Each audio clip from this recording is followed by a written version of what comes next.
Oke, ini ininya.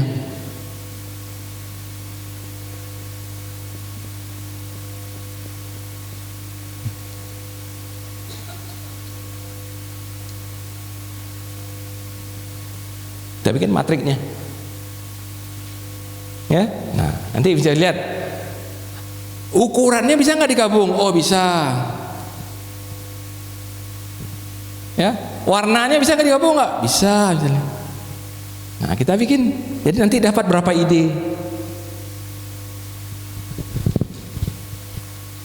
Kita bikin matriknya. Ini. Kita melokalisir apa yang bisa dijodohkan dulu. Nah kita bahas dalam apa? Dalam rapat. Ini objeknya, ini cara melakukan pengembangannya. Nah, nanti dapat misalnya 5 ide, 6 ide.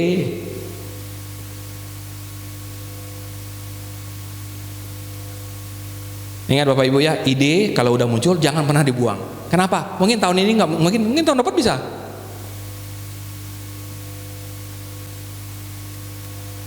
Ide itu akan bisa jadi kenyataan ketika saatnya tiba ya Bu ya. Teknologinya ada, teman-teman.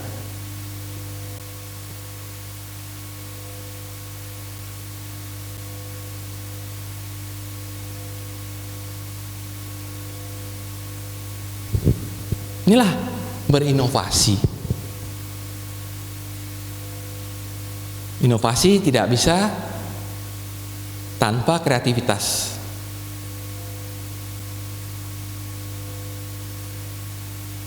Jadi tergantung objeknya. Kadang-kadang ada yang dapat, misalnya ada dapat ini satu misalnya, yang lain nggak bisa. Ganti objeknya, lain lagi itu yang misalnya. Jadi matrik ini berubah-ubah sesuai dengan objeknya. Satu objek satu matrik, satu objek satu matrik. Nah, nanti dari yang segini, baru kita pilih mana yang paling mungkin kita lakukan. Mana yang paling mungkin kita lakukan? Ya, contoh misalnya Bapak Ibu ya, kita misalnya di sini dapat 5 ya, 5. Jadi kita sebut aja ini 1, 2, 3, 4, 5 ide misalnya. Atau tambah satu lagi dah, supaya ini misalnya sini, ini 6. Ya ini misal aja ya, ini supaya Bapak Ibu nanti bisa cara menggunakannya. Artinya misalnya apa? Ini shape bentuknya bisa digabung. Misalnya setengah lingkaran sama setengah lingkaran kita gabung aja supaya mudah buatnya satu lingkaran. Atau misalnya kita mau bikin produk yang bentuknya oval, daripada 2 kali kerja kita lebih baik kita bikin lingkaran, habis itu kita potong 2 ya Bu ya. Ya, jadi dari kotak 1 dapat berapa ide nih? 6. Kan nggak mungkin 6-6-nya dipakai, ya nggak mungkin 6-6-nya dipakai Bu. Ini udah ya. Nah, sekarang kita masuk ke kotak kedua. Kotak kedua apa fungsinya? Mengevaluasi, untuk memilih mana yang paling bisa kita pakai, mana yang mau didahulukan, mana yang saat ini bisa langsung dikerjakan misalnya. Caranya apa? Di camper dulu dia, dievaluasi dulu. Nah, bagaimana mengevaluasinya? Oke Bapak Ibu ya, tadi kita udah dapat 6 ya, 6 ya. Oke, kita hapus dulu nih.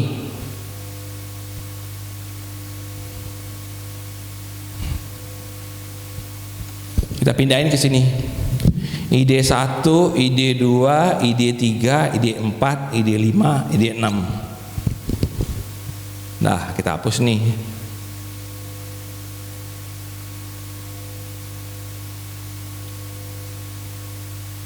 Ininya kita ganti.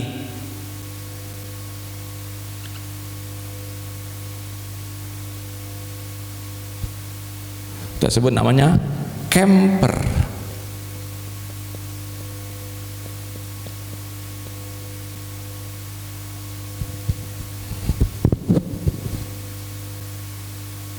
Oke, beda matriknya kan ya? Beda kan? Sama yang tadi?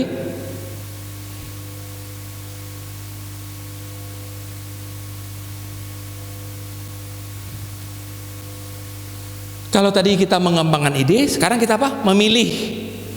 Ini memilih. Oke, memilih. Nah, sekarang cara kerjanya berbeda, Bapak Ibu. Kita kerjanya satu-satu. Oke, contoh ya. Nah, misalnya kita pilih tadi ukurannya digabung misalnya. Ya, ini bukan. Ini kita pilih konsekuensinya.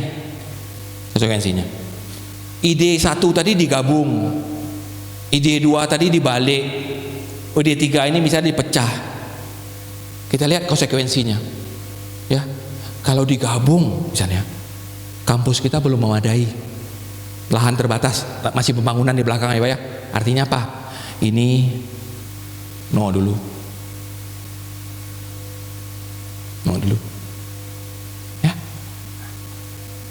ide 2 ya, ide 2 misalnya, ini sementara yang kita lakukan adalah misalnya ada beberapa tempat kita perkecil ya, misal sementara lahan mobil misalnya separuh dulu karena kita mau nambah. Oke, ini mungkin ini. Nah, kita lakukan terus sama ide yang ada. Nah, misalnya terdapat ada 2 ide, ini enggak. Oke, kan tinggal 2 ide kan? Nah, 2 ide terpaksa kita masuk ke sini. Ini 2 nih. Asumsinya apa nih? Asumsinya kita mau menerima mahasiswa lebih banyak. Ya. Kalau asumsinya lebih banyak artinya apa? Ini bisa, ini enggak bisa. Nah, ini kalau kita di workshop kan nanti kita akan paham cara melakukan ini kan Bapak Ibu kan ilmu baru gitu. Tapi biasanya kalau baru Bapak Ibu ya, kita cukup menggunakan 1 kriteria aja nih. Apa konsekuensinya? Kalau kita pakai ini apa yang harus dilakukan? Nah, di sana biasanya kita udah tahu. Ya. Misalnya kalau kita lakukan ini, ya, sebagian bangunan lama harus dirombak. Mungkin kita mundur dulu ya, Pak ya. Jangan. Kalau bisa ruangan tetap dulu misalnya ya Pak ya. Jadi biasanya kita konsekuensi ini biasanya kita memilih konsekuensi yang paling kecil. Kenapa? Supaya mengirit biaya kita. Irit biaya kita. Nah, maka itu Bapak Ibu tadi lihat ya. Kotak kedua itu jauh lebih sulit daripada kotak pertama, betul nggak? Setuju? Karena kalau tak pertama baru ide doang ya Pak ya. Kalau kotak kedua ini kita mau implementasi ya Pak ya, harus pasti. Harus pasti. Karena itu sistem kerjanya beda Bapak Ibu ya. Sistem kerjanya gimana? Kalau kotak pertama semua cabang kerja dulu. Tapi kalau kotak kedua cukup 1 per 1 saja. Kalau 1 saja kita udah bisa menyelesaikan masalah, buat apa yang kedua? Misalnya konsekuensinya ada 3. Konsekuensinya besar, konsekuensinya sedang, konsekuensinya rendah, ya udah ambil yang rendah dulu. Jadi kalau ini udah terpakai, yang ini nggak usah dipakai lagi. Kapan ini dipakai? Kalau ini nggak bisa menyelesaikan masalah, contoh ya, dari ini masih ada 2. Artinya apa? Kita harus cari faktor yang lainnya lagi yang bisa membedakan. Tidak harus yang kedua ini. Kalau yang ini nggak bisa, langsung ke sini. Ya, nggak bisa sini, sini. Jadi ingat Bapak Ibu logikanya ya. Kalau creative thinking itu kotak pertama itu gunanya apa? Mengembangkan ide. Ya. Kalau kotak kedua itu artinya apa? Memilih ide. Memilih ide. Ya. Misalnya contoh ya, kita mau beli mobil. Kita kebetulan keluarga besar. Di rumah ada adik kita. Orang tua kita masih ada. Mertua kita tinggal lagi sama kita. Ya. Tentu udah gampang caranya Ibu ya, Pak. Carilah mobil yang kapasitasnya sebesar mungkin. Gampang kita langsung. Apa main isunya? Kapasitas. Langsung ketemu. Ya, nggak mungkin yang 7 langsung apa? Agia aja. Ya nggak muat dong. Emang mau naik di atas atap?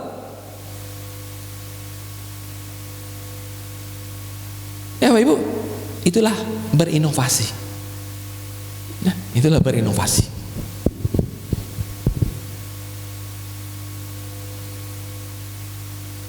Oke. Sekarang sebagai penutup, saya memperkenalkan kepada Bapak Ibu satu metode inovasi yang paling banyak digunakan orang dulu. Halaman terakhir. Ya, itu. Halaman terakhir. Ya, itu dia. Ini cuma gambarnya doang. Bapak Ibu masih ingat tadi kan apa syarat inovasi? Ada 3. Dibutuhkan orang, tersedia teknologinya, menguntungkan. Satu-satunya metode inovasi ya, yang bisa memenuhi ketiga unsur itu ada, namanya design thinking. Ya, namanya design thinking. Ya, kalau di ITB ini paling unggul ini metode inovasi yang paling top. Kalau di Singapura hampir seluruh inovasi itu berbasis design thinking. Kenapa? Design thinking ini sangat unggul untuk inovasi-inovasi bidang pelayanan. Nah, mungkin di sekolah kita ya Pak ya, pelayanan. Ya, pelayanan. Oke. Nah, namanya design thinking. Kenapa? Karena dia ada unsur humannya, ada unsur teknologinya, ada unsur bisnisnya. Ya, design thinking. Paling cocok untuk pelayanan. Lalu bagaimana langkah-langkahnya? Nah, coba Bapak Ibu catat dulu sebentar. Ya. Yang pertama, isi kotaknya namanya reactive thinking. Isi dulu, nanti baru kita jelaskan.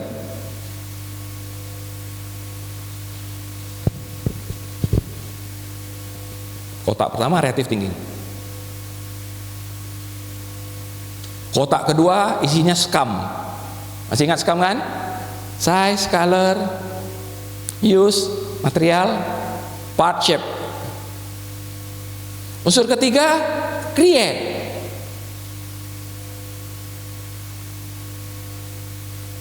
Ini udah sama materi kita sama materi Samsung nih Pak. Ya, ini saya ngajari di Seoul, di Hong Kong, ya ini materinya. Slide-nya sama nih. Kemudian kolom ketiga isinya camper.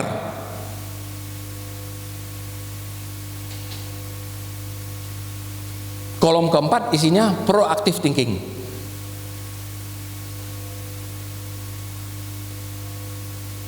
Nah, mari kita elaborasi ya. Jadi kolom pertama ini namanya kolom empathize. Empathize itu empati. Contohnya apa ya? Misalnya Pak Rektor baru datang, dilihat kampus kita nih antrinya sampai ke pinggir jalan, mau daftar baru.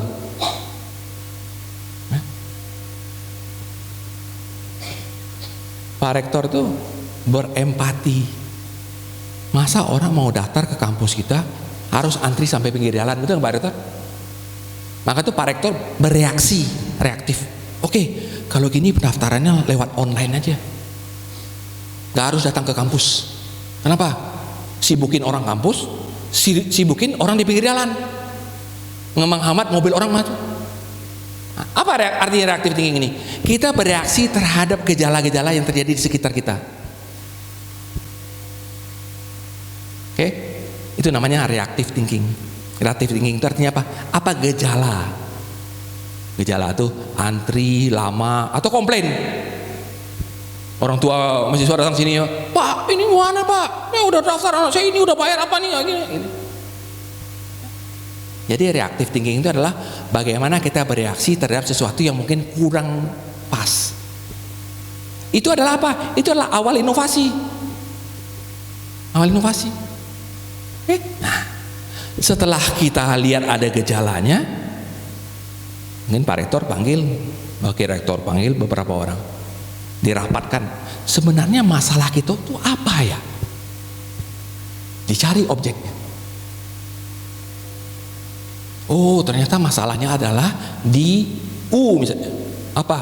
Formulir yang kita gunakan terlalu banyak, harus diisi 7 lembar misalnya Pak. Tempatnya kecil-kecil lagi. Ya. sehingga yang tulisannya gede keluar tempat tanda tangannya seupil doang sehingga tanda tangan orang sampai lebar-lebar. Oke, artinya kita udah tahu nih ini masalahnya. Oke, setelah nya tahu, mau diapakan nya ini? Nah, masuk kita ke kolom 3, cari ide. nya mau diapain? Oh, ternyata diputuskan nya ini dikomputerisasi saja. Jadi di-download di web misalnya. Ya, kita kan punya web ya.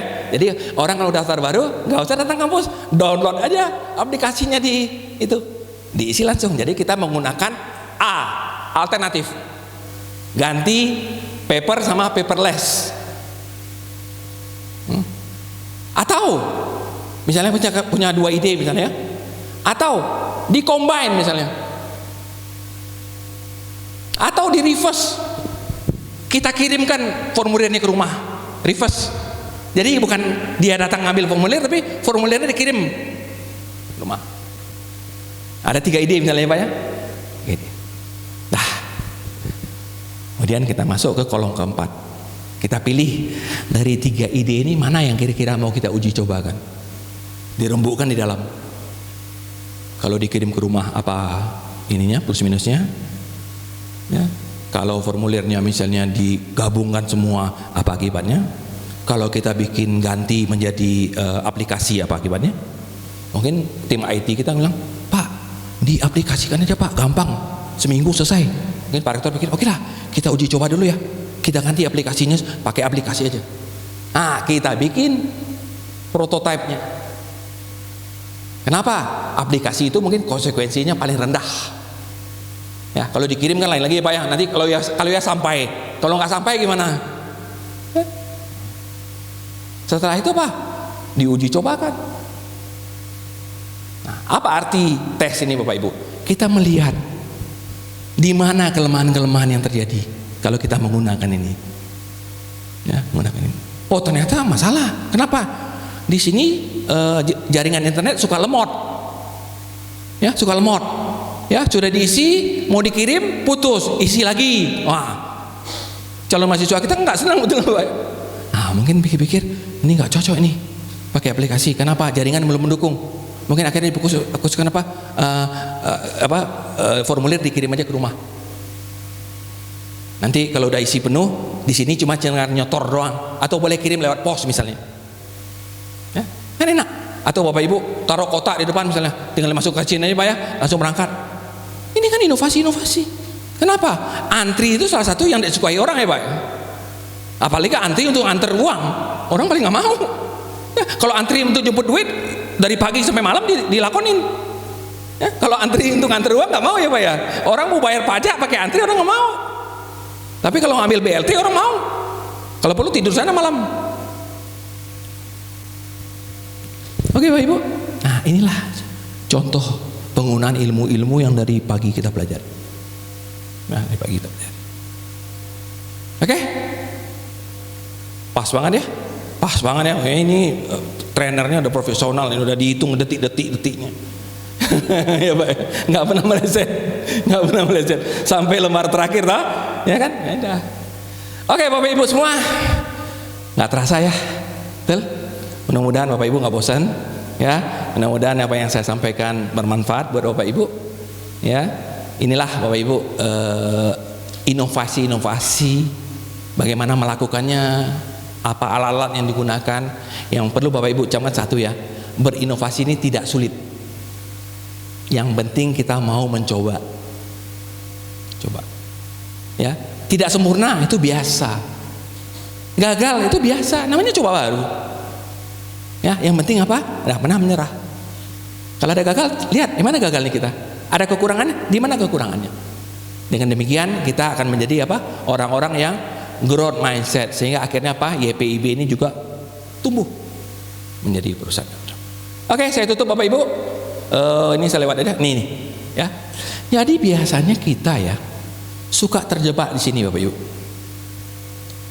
Semuanya nyaman ya Pak ya, Pak Rektor ya. Nah, gini-gini aja lah, nggak apa-apa. Ya, kenapa orang suka di nyaman itu? Karena kalau ini mau berubah, dia harus masuk ke sini. Namanya fair zone. Takut dengan gagal, takut dengan ini, takut dengan itu. Tapi sebenarnya kalau dia bisa melewati fair zone itu, Bapak Ibu ya, dia bisa masuk ke learning zone. Ya. Learning zone itu belajar baru, belajar ini baru, ini belajar baru. Kalau kita menguasainya, kita masuk ke apa yang namanya growth zone, tumbuh kita, institusi kita berkembang, kemampuan kita berkembang. Bagaimana cara kita menghadapinya? Kalau fair zone itu ketakutan itu harus kita hadapi dengan growth mindset. Gagal biasa, ngulang lagi biasa, coba lagi biasa, ya Pak ya? Apa namanya saja. Kalau kita berani mencoba, artinya apa? Kita belajar dengan cara kreativitas. Bisa nggak digabung? Bisa nggak di ini? Bisa nggak di gini? Itu namanya learning zone. Nanti dari learning zone itu kita dapat beberapa pilihan. Kita akan memutuskan seluruh pendaftaran di YPIB itu nggak perlu datang ke kampus. Kampus kami masih kecil, antrian masih terbatas, semuanya lewat aplikasi saja. Akhirnya apa? Masuklah kita ke growth zone, berinovasi kita. Inovasi kita. Biasanya orang apa? Nggak mau lewatin yang merah itu. Yang merah itu mereka nggak mau lewat. Takut gagal, takut malu, takut ini. Karena itu kita butuh apa? Growth mindset. Jadi growth mindset itu selalu ada temannya 3. Growth mindset, creativity, innovation. Itu 3 itu serangkai. Ya, itu serangkai. Oke, Bapak Ibu semua, mudah-mudahan universitas kita walaupun baru lahir, tapi nanti berani melewati zona merah, ya, kemudian belajar zona kuning, dan waktu nggak lama lagi kita masuk ke zona hijau. Oke, Pak Ibu, terima kasih. Saya kembalikan ke Pak Oki.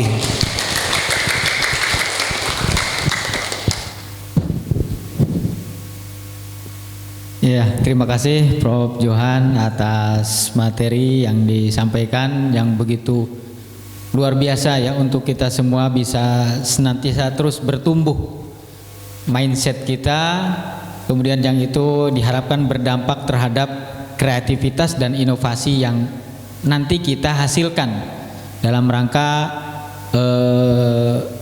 mendidik ya, dalam hal ini mendidik baik itu siswa ataupun mahasiswa yang kita ampu di institusi pendidikan masing-masing.